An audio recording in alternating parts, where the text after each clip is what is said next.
This is episode 358 of the Super League Pod, and just like the players, we move into playoff elimination mode this week. We recap two different playoff games in the Super League, one involving a dip into the French MMA scene, and one for the underrated and overachievers. Plus, we cover off the big news from outside the playoff clubs, and we whiz around the results and goings-on from across the world of rugby league, before making our predictions for the Super League semi-finals. Get strapped in, it's SLP time.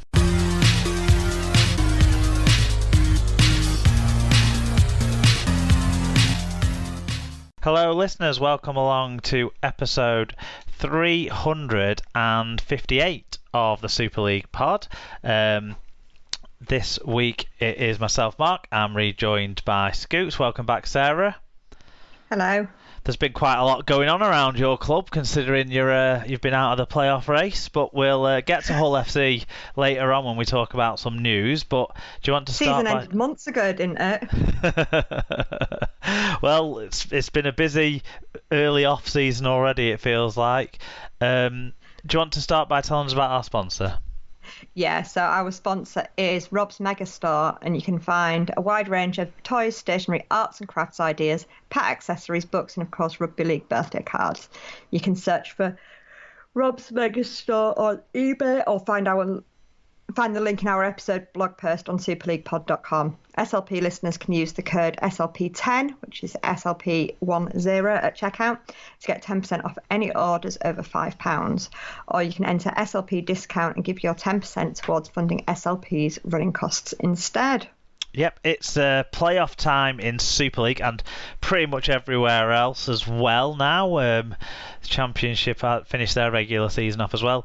So we've got fewer games to recap, but I guess more consequential games to discuss. So we'll be getting into all of that. Plus, there's plenty of news that we're going to crowbar into the rundown where we can, because we won't be talking about all the teams games individually, or just whack a news section together when we're talking about the Super League playoff games, I think.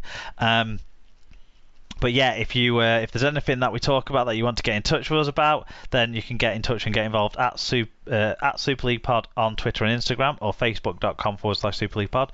You can email superleaguepod@gmail.com or visit superleaguepod.com to get the info on each episode and links to the Google Forms for your fan views that we can share and discuss on the show. And don't forget to subscribe in whatever podcast app you're listening to us on, and leave a rating and review if you can. I think we should get into the playoff match review, Sarah. I think so, yeah.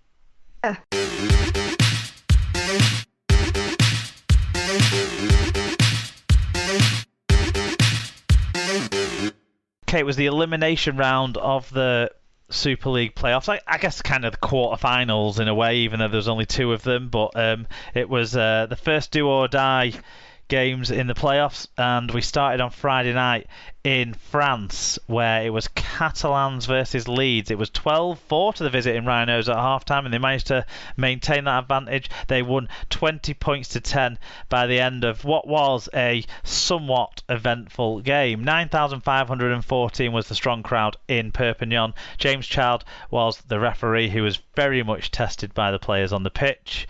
In terms of the team stats, Leeds made more meters and made four breaks to zero, whilst Catalans made four more errors and had a 5.4% worse team tackle success rate, falling below 90%. Catalans conceded 9 penalties to 8, so the penalty count was close, but they earned 4 cards to 0. There was 3 yellows and a red for Catalans all told in this one. So discipline with and without the ball was an issue for the Dragons. What about the individual stats? Yeah, so in terms of the winning Leeds team, it was Liam Sutcliffe who scored 3 tries, made 7 tackle busts, ran for 162 metres.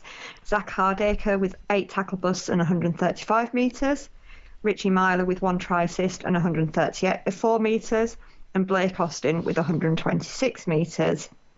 For the losing Catalans, it was Ben Garcia with 43 tackles, of which 11 were marker tackles.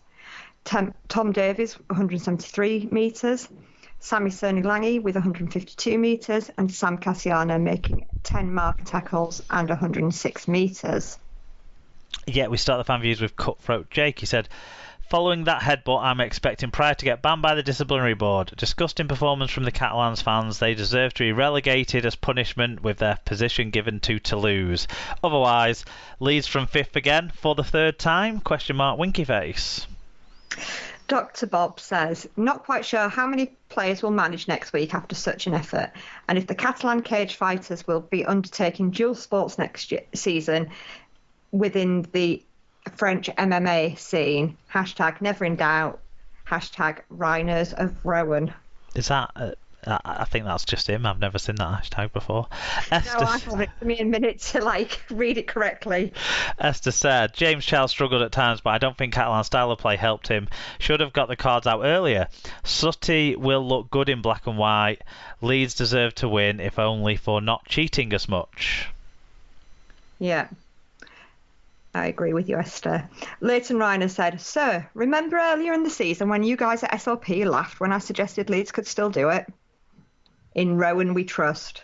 Yeah, look, they're 2 wins away from winning the Super League. It would be a surprise still, but there you go. Pop the Viking said, Catalans their own worst enemies. 3 yellows and 1 red, and there could have been more for both sides. Leeds probably deserved the win in what was a very stop-start game.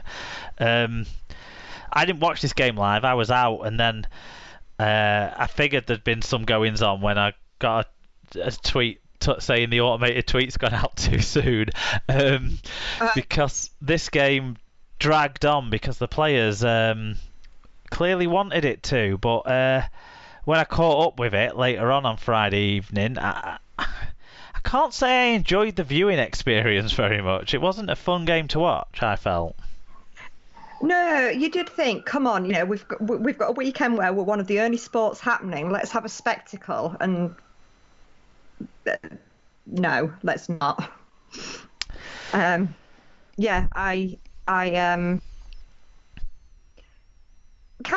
Catalans went back to the Catalan tactics of old, I felt. Just wanting to have a scrap and, cause trouble. Yeah, McNamara seemed to put it down to some sort of rustiness in terms of player availability. There was a few players brought back from games out for injuries and suspensions and that sort of stuff, I suppose. But, they've had time to train and work on these things. And it's not like they were bringing in inexperienced players. No. But that didn't seem to help whether they were experienced or otherwise in terms of them totally being lost in the game. Yeah. I think... Leeds definitely looked the more likely and more threatening team almost throughout the whole game, and Catalans always looked the closest to losing it throughout the whole game. But it wasn't a game that Leeds ever felt like they'd definitely nailed down until Catalans really lost their discipline in the last 10 minutes. Yeah, when they went down to sort of 11 players, then you thought, well, surely this has to be it now. That's right, yeah.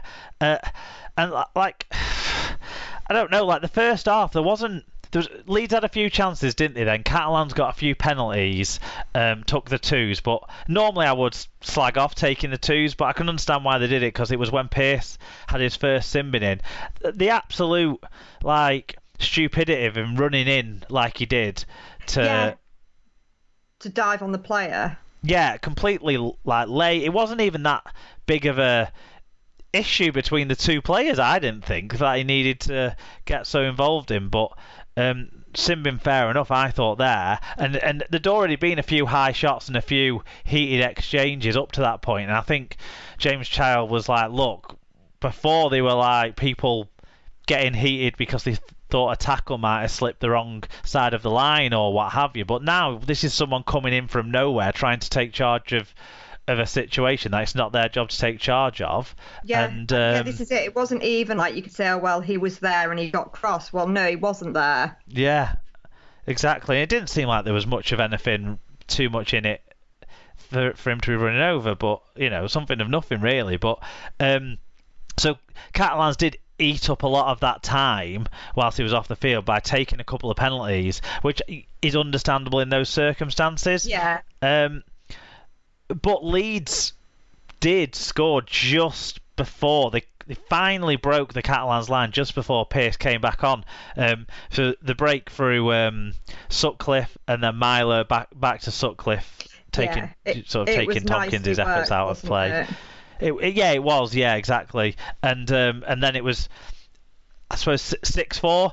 And it looked like it was going to be 6-4 going into half-time, but then there was the Sutcliffe second try, which was a bit of a lucky, scrambly thing, a kick that no one took charge of. The video referee had to have a good look. He'd had a good look at some other stuff earlier in the game as well, but he had to have a good look at this one as well. But there was no obvious knock-on or interference or anything like that from when the kick went up, so it just kind of found its way through, and Sutcliffe took opportunity to score. Sorry, I was just going to say before, sort of going into the second half there, what was your opinion on was it Blake Austin no try? Caesar, was it the Caesar one? Caesar, sorry, yeah. Yeah, I was comfortable with it. I was comfortable with most, if not all, of the decisions in this match, to be honest. I know it took a while to be decided on, but it didn't look like he had control, and I could understand the no try call, the lack of a clear grounding. I don't know. I think seeing it at full speed, I felt more like it was momentum taking him rather than him pushing off and it being a double movement. But it was very difficult to see because the camera angles weren't clear enough, I don't feel. Yeah, there was an issue with him trying to get the right camera, wasn't there, again, which we've talked about before. He just wanted camera number 7, didn't he? Yes. But I had no issue. I thought it was I don't think there was a clear, straightforward grounding. I thought there was absolutely enough for the video referee to say that there was the double movement there. I thought. What you couldn't really 100% tell is whether it was up or not before, whether he was actually ball carrying arm and hit the floor. But I think, to me, in full time, it felt like it must have done it. It felt like it did do in full speed. So I didn't have a problem with it. I mean, it didn't really have a massive impact. I just thought it was something worth mentioning. True. But it did feel very much like Leeds had all the possession and the position, and then Catalans went to the other end and scored. And you sort of thought, well, what does this mean? Is it a case that Leeds have had their chances, which they haven't taken, and then straight away Catalans, the minute they've had their chance and they've actually converted? It does sort of, I guess, if you were a Leeds fan, you sort of worry a little bit at that point, don't you? But Catalans were only taking penalties, weren't they? So it didn't take the scoreboard away. No, it didn't. So and I think that Sutcliffe try just before half time probably added to Catalans' frustrations that they had some opportunities before the Pearce sin bin in, where they found a bit of territory, but they never looked like they were at a cutting edge during those opportunities. It felt like to me, it always looked a bit off. It always looked like people weren't familiar playing with each other. It calls into question McNamara's decision to keep Drinkwater out of the side when you'd expect Pearce and Drinkwater to have been put back in partnership like they had been in the early and mid parts of the seasons. And then he talks about combinations not working and stuff like that. Well, that was his choice, I think, to put a utility player in the halfbacks when he could have put a halfback in the halfbacks in Tyrone May. So and they really do seem to have gone off the boil, don't they? Well, I mean, obviously they're out now, but they seem to have been in decline as the season went on. Yeah, they've had a bad last month or so to the season. I think that's fair to say. But they did score just after half time. It was a great take from Dean Farray. It was, a good Mitchell Pearce kick. It's probably only good involvement, it felt like, in the game, but a good Mitchell Pearce kick. Good take from Dean Farray. And they really got the crowd behind them at that point as well, didn't they? They did, but they didn't. And you thought that could have been a turning point in the game, but they didn't make it such, did they? I think. No, I mean, I thought, they came out, they scored, the fans really got behind them. I thought, oh, this is going to be a crucial sort of 5-10 minutes. but it wasn't really. No, and Leeds, wasn't that around the time where Leeds introduced Cruz Lehman into the game? Because it felt like he'd stayed on the bench for an inordinately unnecessary length of time. Maybe he came on late in the first half, but he certainly, when I think it was. Yeah, I think it was into the